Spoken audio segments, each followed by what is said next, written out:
Hi friends, Denise back again. This is one of the very first card classes we did. So if you purchased this class just for some basic note cards to have around, thank you very much. And here is the easiest way to do this. Now, these have come pre-stamped for you. So this has the flower stamp, this has the flower stamp, and this has the flower stamp in black with a background in gray. And the backgrounds may vary. This one has like a newsprint. So the backgrounds may vary. What we did really was, all we did was ink blend over the stamp. Now, there were a few different techniques we did, but two of them you will find already in the ink blending technique video that we have.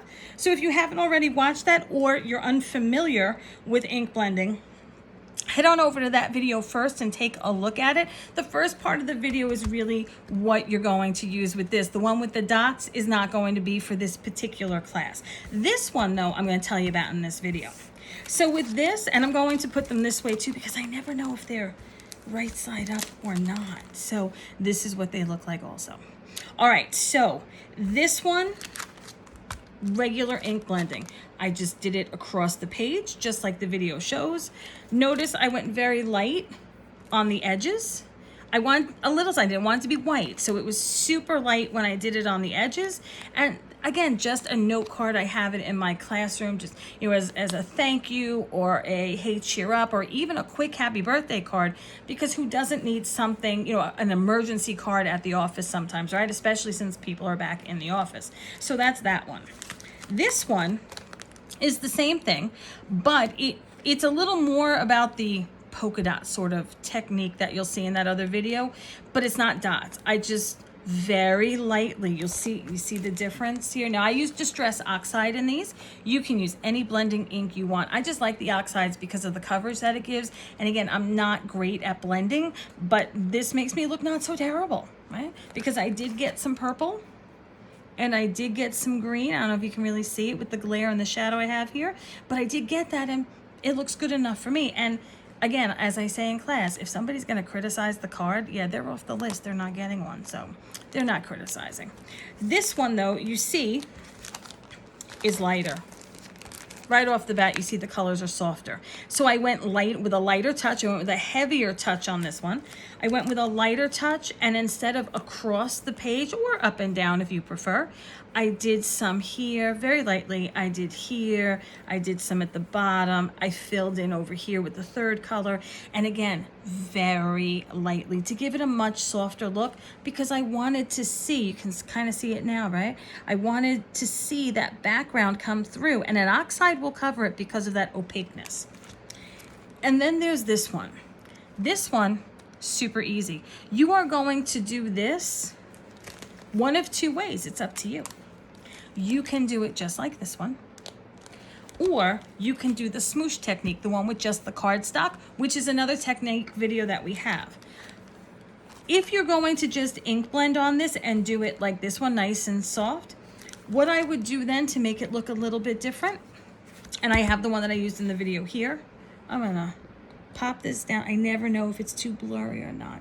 I'm gonna take some water because oxides, distress inks are water reactive. Simon Hurley's are, there are a bunch of different ones out there now. So any kind of water reactive ink will work for this. And I'm not going to spray. I'm just gonna kind of press, let's see if you can see that here. Here we go. I'm gonna press kind of a little bit, and I want it to drip more than I want it to spray, which is not a technique I have really mastered, but you kind of want to give it a little squeeze. So then you let it sit there for a minute, and you might be able to see, can you see the changes? No, because there's a shadow. I'm gonna then dab it with a paper towel, and I want more, so I'm gonna leave it there. And what'll happen is you'll start to see some spots, not in a bad way, just water reactive spots. So you can either do the smoosh technique for cardstock, not glossy, for regular cardstock, or this one, and this will dry, or you can heat set it, and this will dry and it will give you a little bit of texture to it as well. And then you've got that. And it's perfectly fine to do over the black ink that we've used to stamp it with. That's it. Those are the quick and easy note cards. If you have a sentiment stamp at home and you want to stamp one on there, go ahead, make the card your own. Go ahead and let us know which colors that you used.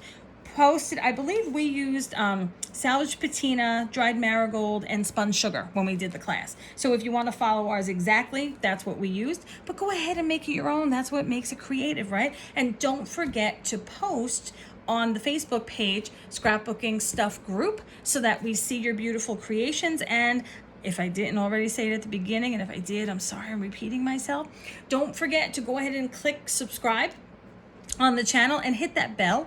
That way, anytime we upload a video, you can see the new video, you know when it's there. And maybe it's a technique you haven't tried. Maybe it's a technique you have a hint for me on.